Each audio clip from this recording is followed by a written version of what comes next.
In this video, I'll show you what authentic self-love looks like versus ego-driven self-obsession, narcissism, and vanity. Because as an ex-people pleaser, figuring out the difference between the two was tricky and stressful for me because I was terrified of being seen as someone that was just full of themselves and vain and selfish. But I also knew that I needed to stand up for myself. I needed to have self-love and protect myself and look after my needs. But I couldn't differentiate where the line started and where the line ended between those two. And main character syndrome, that trend that's been going around for like a couple of years, talking about romanticizing your life and becoming the main character of your world, it just fuels people's confusion between the two. Because on one side, you have people in the comments going like, yeah, romanticize your life, go queen, you are the main character, you're the most important person in your life, go, go, go, that's awesome. And on the other side, like usually if you find a video or a comment post, there are going to be people talking about how, no, this isn't the right path. You shouldn't be this self-absorbed. Main character syndrome is actually narcissism. You need to have empathy. You need to have sympathy for others. You have to be humble. You shouldn't imagine yourself as the main character, blah, blah, blah. So two polar opposite sides, one topic, main character syndrome, and just stirring up a lot of confusion.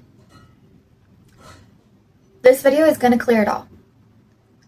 And I want to give you the answer I have right now. Is main character syndrome truly a healthy trend, and does it promote true self-love? If it doesn't, what does true self-love look like? That's what I'll be answering in this video as well. An important distinction that I want to make. Self-love, right, is not about having a superiority complex. Because when you have a superiority complex, you are going to attract situations where you will feel triggered meeting other people who you think are better than you. This isn't going to be a shallow video on the differences between arrogance and self-love. We are getting deep into the spiritual, energetic part of this and what it exactly means and how to actually integrate true self-love. And realizing that you are neither inferior to other people or superior is crucial. In order to truly love yourself, right, you need to be neutral. You need to have a point of neutrality when you compare yourself to others. Having a superiority complex or an inferiority complex, both will lead to your destruction and ruin.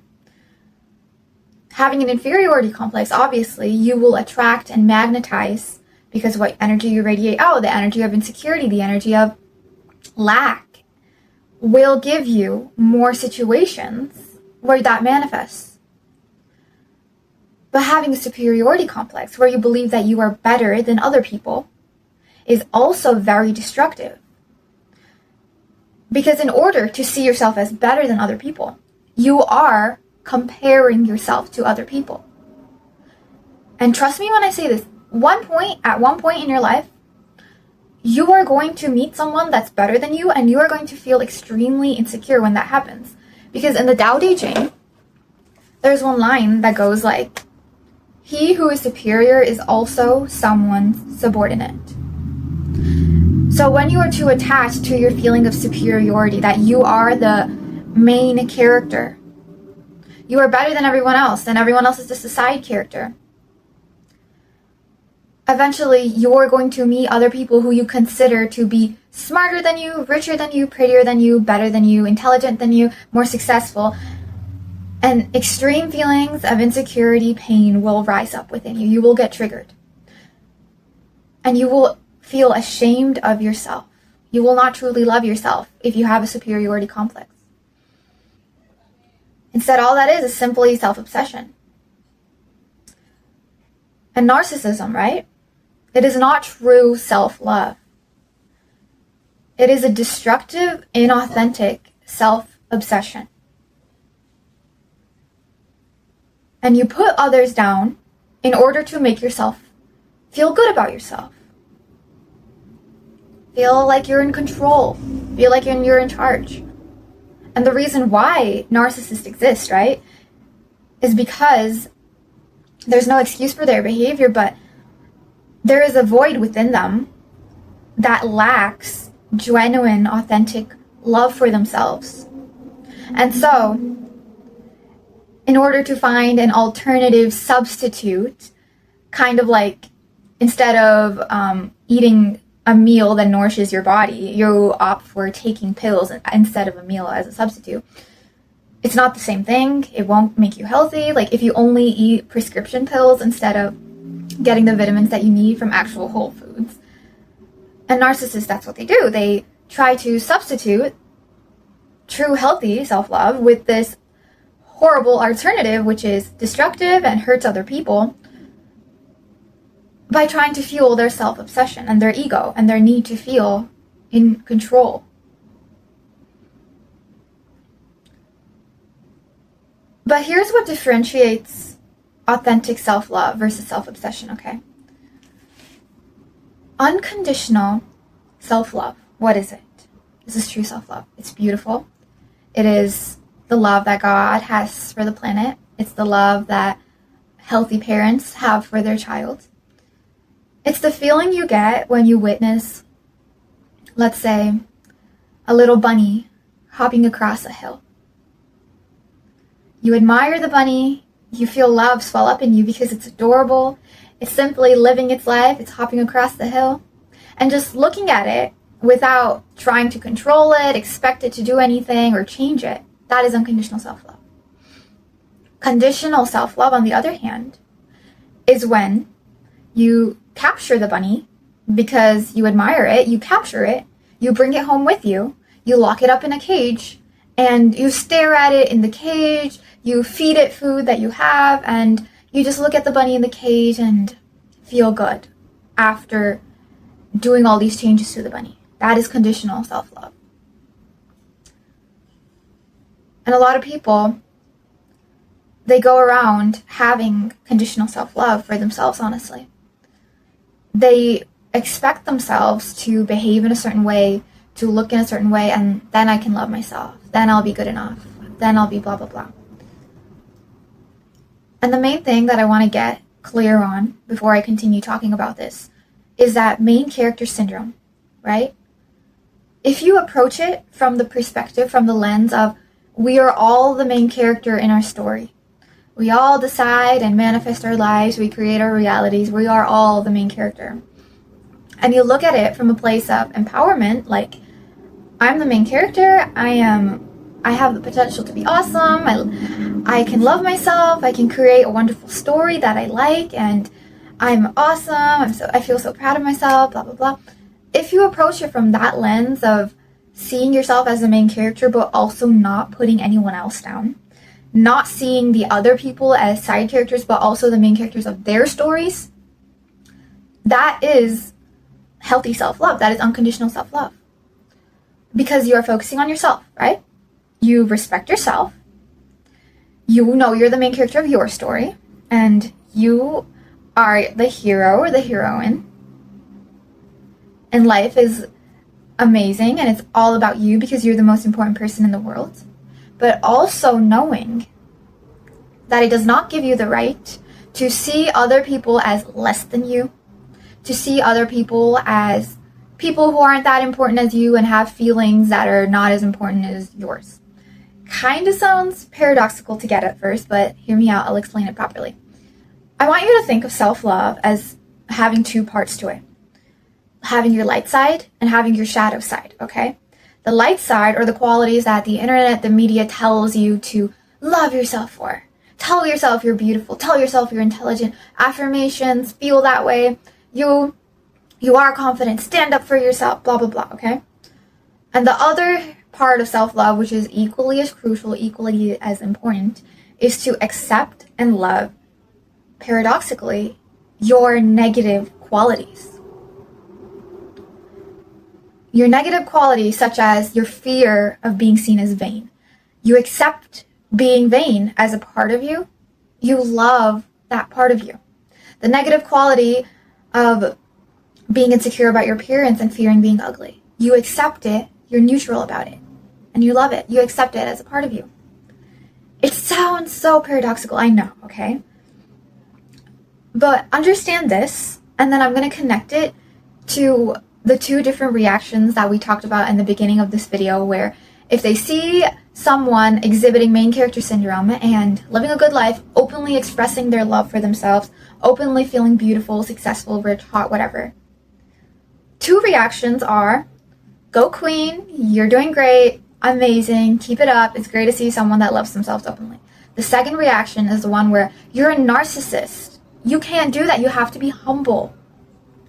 You need to be empathetic. If you openly act this way, it's selfish. Don't parade yourself around like that, that's arrogant. And I'm going to be dissecting the second reaction, okay? The narcissism reaction to self-love. And if you have a lingering fear that you may be seen as vain and arrogant when you exhibit self-love, and you're an ex-people pleaser, you're learning how to love yourself again, but you're just so confused where the line is, this is going to clear it up so much for you. The narcissism, don't act like that response stems from you unable to integrate a shadow quality within yourself, which is arrogance. Because you were told and learned growing up that being an arrogant person, being full of yourself, being vain is wrong, is horrible. If you act that way, no one's gonna be friends with you. Everyone's gonna ditch you, and you're horrible if you act vain. Blah blah blah. So you were taught growing up through life experiences, through your childhood memories. Maybe you were an arrogant person in the past, but you learned to squish and get rid of that part of you and become more humble and actually kind of put yourself down more in order to be accepted by others and integrate with them, right? Because no one likes an arrogant person who's full of themselves. So you've been told that quality was wrong, was bad, because that means you get rejected. And when you see someone else openly express that trait, you feel icked out, you feel judgmental, you're like, oh, that person's so arrogant, how disgusting. That's horrible. Their parents didn't raise them right. And the reason why you feel extremely icked out, extremely judgmental, is because there is a part of you that is extremely afraid of being seen with that quality. Or there's a part of you that knows you exhibit that quality already and is judging other people for that negative quality. This is basically like a child being taught that being ugly is wrong. If you are ugly, then you're not good enough. You're never going to be accepted by people. That's what the mom says to the little kid. You need to be beautiful. You can't be ugly. Never, ever, ever. Otherwise, no one's going to like you. So that child, right, grows up reading fashion magazines, looking at models, looking at pictures, and is terrified of exhibiting the quality of being ugly, of being judged as ugly. So the child tries their hardest to dress well, take care of themselves, take care of their skin, do their makeup, whatever. And simultaneously, what the child does is judge other people in the outside world that don't meet their physical beauty standards. So they see someone that's slightly overweight or slightly underweight. Oh, disgusting. That person looks disgusting. Do they not take care of themselves? They're so ugly. And the child is very judgmental and judging towards them and doesn't like that person because they're exhibiting the negative quality that they were taught was wrong, that they were taught to fear being, which is ugliness. So they judge other people for it, and they do all of those things. But here's the caveat. True self-love comes from accepting that part of you that you feel is so-called ugly in this case. And the reason why is because the more you try to suppress a certain trait, the more you try to resist being something, the more the child is terrified of being ugly and is doing their best to resist it and never be like that and only be beautiful and align to the beauty standards of the world. what happens is that due to the extreme importance placed on being beautiful, the child ends up manifesting the opposite, attracting the opposite. And I've talked about this in my other manifestation videos about how the more you're emotionally invested in something, right, the more the fears around that desire simultaneously increase. And when the fears simultaneously increase, what happens is that you will magnetize, and by the law of attraction, by the law of assumption, attract more of that negative quality to you. It doesn't matter how much you want to resist something, because it's just the way our world is made. The more you resist something, the more it will persist. Legendary quote. You've probably heard a lot. And so in the case of being terrified that having self-love for yourself is actually vanity and arrogance, what you must do is stop fearing being seen as vain. Let yourself be okay if you ever get seen as vain and arrogant. Let yourself be okay having that quality. Be neutral about it. Because only when you are neutral about it, right, is when you can exhibit and manifest more of that positive quality. So your self-love, authentic, healthy self-love, requires you to let go of the fear of being seen as vain and arrogant. Otherwise, if you don't let go of it, you're going to give off this icky energy, and something's going to happen in your real life situation where maybe you're talking to someone, you're doing your hardest to not be arrogant, and what happens is that that person starts to lose respect for you because you're acting in this really weird, icky energy where you don't even love yourself, and you're trying to just avoid being seen as someone arrogant. You want to love yourself, blah, blah, blah, but it's just a huge, confusing mess in your brain. And honestly, when you view a quality, a part of yourself, a character trait as wrong, as something you should never be, the more you resist it, the more it will start to manifest and show up in your life. Because that will get integrated into your shadow side. And in self-love, the light and shadow, right? You need to accept and love both for genuine, wholehearted, authentic self-love. Because we are not perfect as human beings. We all have these qualities. We all have insecurities. And for example, going back to the child who is extremely afraid of being perceived as ugly, what the child would have to do is understand that their parent taught them this out of fear, out of their own trauma, out of their own inability to truly love themselves.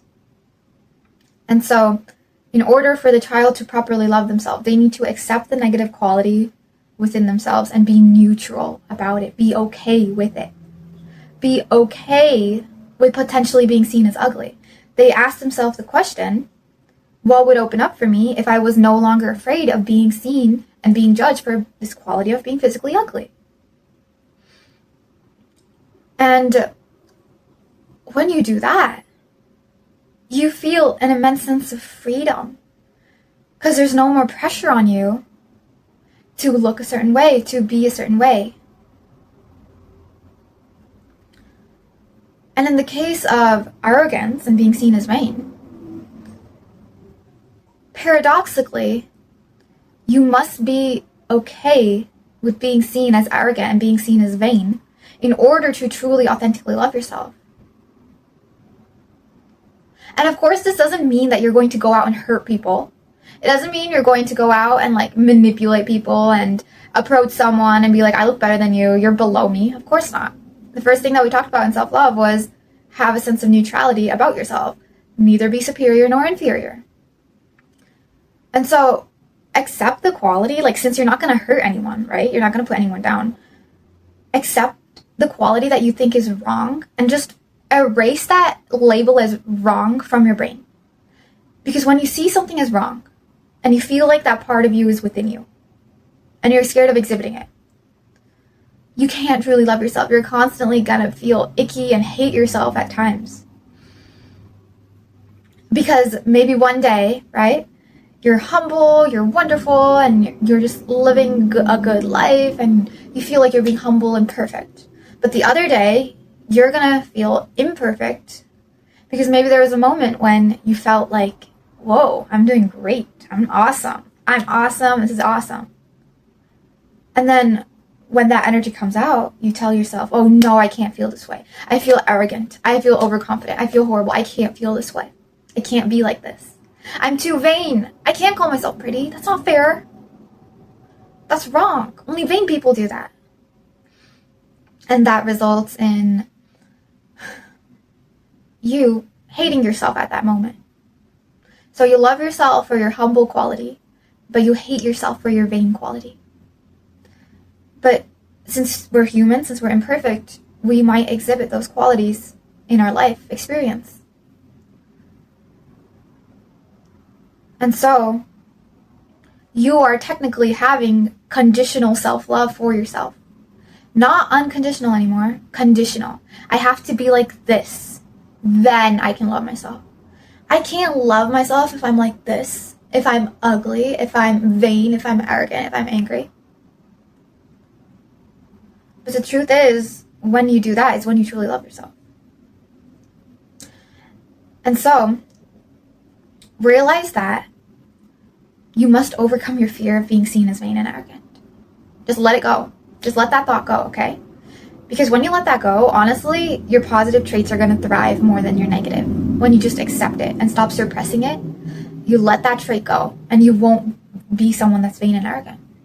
So now I want to get into what authentic, healthy self-love looks like and how you can cultivate that for yourself. Comparing it to what vainness and arrogance looks like. Vanity and arrogance. Sorry, I screwed that up. Okay. So now that you're no longer afraid of being seen as vain and arrogant, because the more you're afraid of something, the more you will judge yourself and hate yourself for exhibiting those qualities. But understand that we're all human, we're all imperfect. In order to truly love yourself and actually have more of those good qualities come into your life, you must paradoxically also like the opposite bad qualities and accept them and love them. Allow yourself to be vain. Allow yourself to be arrogant. Don't hurt anyone, obviously, but allow yourself to express it in a way that makes you feel a little satisfied. Like if you're afraid of being ugly, for example. Let yourself just stay at home and be comfortable with looking ugly at home. Or let's say you look in the mirror, right? And you feel ugly about yourself. Instead of judging yourself and feeling negative for it, just let yourself be. Just let yourself just exist and see it through neutrality. Like, oh, okay, I have a big pimple on my cheek. I could judge myself and be negative about it and spiral because this is an extremely bad quality that I shouldn't express. Or I can just relax and be neutral and be like, you know what? Beauty's not that important. It's not even that important. It's fine. And this energy, when you finally stop placing so much importance on a quality, on a positive quality or a negative quality, get rid of that importance, okay? And what's going to happen is that you will manifest more of that positive quality once you finally take the importance off of it. Take the desire off the pedestal and detach from it.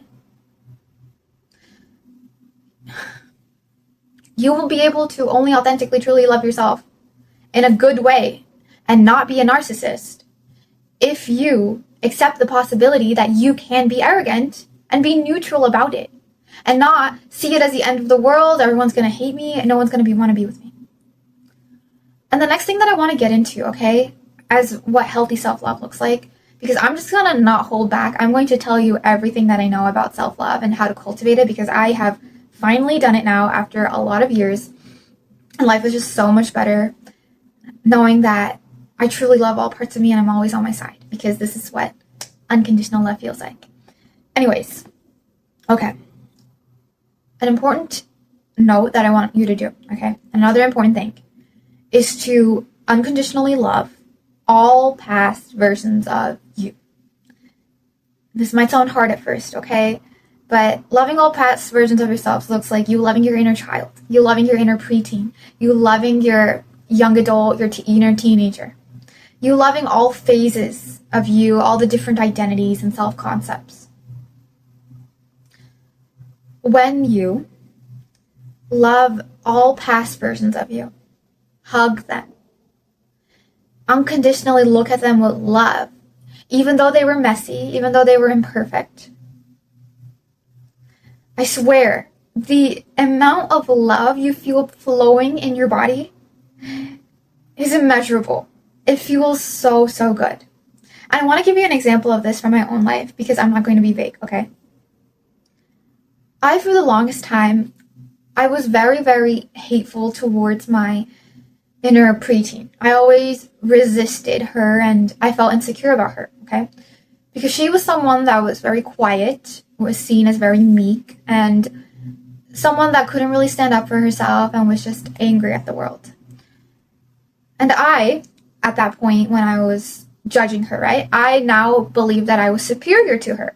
I thought, okay, look at me now. I'm confident, I am bold, I am strong, I am actually like more positive and loving and all these good qualities. My inner preteen in the past, my preteen self, she was just so angry and she was like so insecure about herself. I don't like those qualities. I'll never be like her again. And honestly, like at that time, I was trying to trick myself into feeling like, hey, I do love myself. I am awesome. I am good. I'm wonderful. I really do love myself, but that wasn't true self-love. Not to the depth that I feel right now. And time passed, okay? And slowly, I got this intuitive nudge to go and look at my inner preteen again and look at her memories. Just think about my past memories at that moment and like what I was going through. And this time, things were different. I wanted to approach it from a place of love. I was doing inner child healing at that time and looking back into my past and doing shadow work. And I looked at my inner preteen, right? She was imperfect, messy in my eyes. And within her, I saw all the love and compassion and hope and her fighting qualities for the world. And I loved her for her imperfectness. Because I realized without her, I wouldn't be able to be the person I am today. And so I went up to her, and instead of abandoning her and judging her like I did in the past, I like figuratively, my mind went up to her, okay? I accepted and loved her, and I thanked her for letting me be the version I am today. Of course, at that time, she could only do what she could. She didn't know about manifestation. She didn't know about living a positive life. She was angry and bitter. And she did do hurtful things, but I loved her where she was with what she knew. I didn't judge her for it. I forgave her for whatever happened, whatever she felt like, whatever she did. And I hugged her and I told her, I'm here for you and I'm so grateful for you. And this exercise, right? Just looking at your past selves, looking at the past versions of you, and thanking each one and loving each one for bringing you where you are now is so, so, so freeing. Because when you love the imperfect past versions of you, all of those past yous that collectively bring you to where you are now and are a part of you in your heart, not physically, but because you're grown up now. It's such a wonderful spiritual experience of freedom. So as an action step, I would tell you to do this. First of all, think to yourself, like, why is being seen as vain and arrogant such a bad thing? Why am I so afraid of it? Where did this conditioning come from? Okay? Ask yourself that. Then question to yourself, what would happen if I would no longer be afraid of being seen as vain and arrogant? And I was no longer afraid of being judged because of that. What would open up for me in my life? How would I show up in the world? How would I be? And also, really, just ask yourself, like you can journal this as well. Look at your past selves, okay? And maybe look at a version of you in the past that made a mistake, that was messy, that was imperfect, that you now currently judge yourself for. And hug them and love them unconditionally forgive them, and know that they did the best with what they knew, with where they were, and the life experience they had, and the conditioning that they were in. So love them, accept them, and hold them. Because I see, like, for example, a lot of people, they hate on their past selves for being imperfect according to society's standards. Like, let's say that right now you are someone that's at a healthy weight, right? You're at a healthy weight, and but by society's like definition, you are beautiful because you're at this certain weight range. And your past self, right, was more on the overweight side, was more unacceptable in society's modern beauty standards eyes. And so maybe right now you feel ashamed of telling people that you were overweight in the past. You feel ashamed of telling people and having someone discover your old photos. You're trying to hide them. You're trying to cover them up. Like, I don't want people to see me like this. Oh no, that's horrible. I'm never going to be like her again. Instead, I would encourage you to shift your perspective from one of, I don't ever want to be like her again, I'm ashamed of her, to, she's me. She's a part of me. And she was loving. She was bright. She was wonderful. Just because she had a little extra fat on her body doesn't mean she's not worthy of being human. Doesn't mean she's an inferior person. And love that past version of you that was overweight, that was not perfect. Thank her. Sit with her. And that version of yourself, right? Don't be ashamed of them. Because our modern society's programming tells us that whatever is seen as less than perfect is horrible, is something we should never talk about, something that's horrible, that's like taboo, whatever. And the thing is, the more you suppress a certain quality, the more you tell people it's not okay to exhibit a certain quality, the resistance will, in turn, increase that quality in the world. Okay? Like, if no one was body shaming each other for the way that they looked, right? If people were told, like, hey, getting a healthy weight is possible, it's good, like, it's encouraged, like, yes, be healthy, yes, be like this, but, if you're also overweight, then it's fine, let it be, accept yourself that way, it's not a bad thing. If you weren't, like, strictly pressured by society to not be a certain trait, and instead society would accept it and be like, okay, fine, yes, that's acceptable, but this is also a good trait, fine, vanity is not a bad thing, but this is more beneficial for our society. Showing humbleness and treating others with respect and kindness is good. Seeing yourself as equal to others is also good. When you're like that, right? It allows people to then express more of those light, good traits within themselves, because they're not trying to suppress and resist the negative. Because the more you resist the negative, the more it just blooms out. And so with that being said, understand that it is okay to love the parts of you that you might have been told was wrong by your parents, just growing up, by your peers. And it's okay to express them at times if it's in a healthy way. Like, it's okay for you to be overweight, like gain a couple of extra pounds, it's fine. But if your desire is to, of course, have a healthy body weight and look trim and have your dream body, then, of course, continue to manifest that. But you cannot manifest it, you cannot call it in to your reality if you are terrified of the opposite happening. Because the fears will win, the doubts will win, the more and more and more importance you place on that. So with that being said, right, the main message that I want to just tell you to build authentic self-love is to not abandon yourself anymore.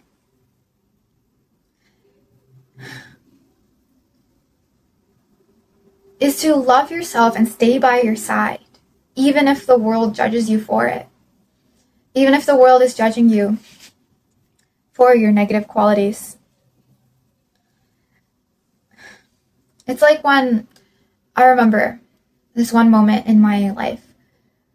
I was extremely terrified, okay, of being seen as someone that was not intelligent and not smart. So what would happen is that whenever I did get a good grade, I would feel like I was on top of the world. I would hype myself up. I'd be like, I'm the best. I'm so awesome. I love you, me. We're doing so great. And I would get recognition from family and peers and teachers as well. But inevitably, of course, there would be moments where I wouldn't get a good grade. I would get poor grades at school. And during those moments, right, it was when the true test of self-love awakened. Because it's easy to love yourself, okay, when you exhibit all of these positive, wonderful traits. And so for me, I was tested and I was taught this important lesson, which was, okay, I hyped myself up for getting good grades, but now I've got a horrible F. How am I going to react? I can hate myself. My parents are disappointed in me a little bit. My teachers are too. My friends are shocked. And now here I am in front of my grade. I could either react like them and discourage myself, feel insecure, beat myself up, tell myself I'm not perfect. Or I could even continue to just love myself despite the imperfectness. And so that's what I chose. I chose to love myself despite the fact that I didn't get the ideal grades, despite the fact that I was the opposite of the positive trait that I used to praise in the past. And the funny thing is, when I did this, right, it freed me up from the fear of ever getting a bad grade again. I was no longer afraid. And because I was no longer afraid, I could manifest getting good grades extremely easily in school. Because my self-worth, my importance wasn't tied to exhibiting that positive trait. And instead, my importance was just tied to me just being an inherently perfect human being as I was. And I remember I would win awards for getting the best grades ever while I was still back in school because of this. Because I was able to be detached where other people, other students, other peers, they weren't able to, and they put their worth and importance on that grade of theirs. But for me, I was okay with being imperfect. I was fine with it. I love myself despite it. And there's this one quote I really, really like, okay? And I'm probably going to butcher it, but here it is. I'm paraphrasing. And it was along the lines of, our hearts are perfect. The only limitations created, the only imperfections, the only flaws created are by the mind only. The heart is inherently perfect. We are inherently worthy, and we are inherently imperfectly perfect as we are, with all of those different sides of us. All of it. Okay? And it's that imperfection that makes us human and makes us so wonderful and attractive and just so alive in our world. And truthfully, these imperfections wouldn't exist if God didn't intend for us to have them. And I don't know why we couldn't have just been perfect human beings with no flaws, no suffering, no problems on our earth. I don't know why. That's a question you must ask God. But since God made us this way with the good and the ugly, so-called ugly, and the unacceptable qualities that society shames people for having, it's up to us to accept everything. It's just like how in life, right? There's wonderful blessings, there's love, there's beauty, there's flowers, there's kittens, and there's also disease and misery and poverty. Accepting all of it is what will truly give you freedom. Looking at things from a place of indifference and neutrality, especially the negative, right, is what will allow you to cultivate more of the positive. If you only think of the negative situations in your life, only the bad things, and you're like, I have all of these problems and I have to fix them, I need to focus on all of my problems, then by the laws of the universe, you are going to manifest more problems in your life. But if you see the problems not with something you have to avoid and resist and get through, and if you see them as things that are just neutral, and be indifferent to them, then they won't suck your energy away. So you can spend that energy and focus on the gratitude, on the blessings that life has to offer. And just like that, the more you are indifferent and neutral towards those negative qualities that you have, you accept it, like, okay, human beings aren't perfect. We all have these like traits, and that's okay. The amount of energy it frees up to use to focus on your good qualities is awesome. Because I always say manifestation requires mental energy. And when you take away all that mental energy that you were giving to resisting being ugly, being arrogant, being mean, being loud, being obnoxious, or dressing this way, whatever, the more you resist, okay, stop resisting it, and you accept it and you're neutral about it, and you put that energy back onto positive qualities you want to cultivate, like beauty, like humbleness, being a good listener, being intelligent, that's what you're going to get more of in your life. So with that being said, this is a long video, but honestly, watch it through multiple times if you would like, because it has so many nuggets on how to cultivate true self-love. Of course, if you want to learn more about this, I have an entire 2-hour long section about building self-love in my program, The Co-Creator's Path, where I go over the 7 pillars of manifestation. So if what I'm teaching resonates with you, you can check it out. First link in the description and top link in my page. Thank you so much for watching, and I will see you in the next video. Okay, bye.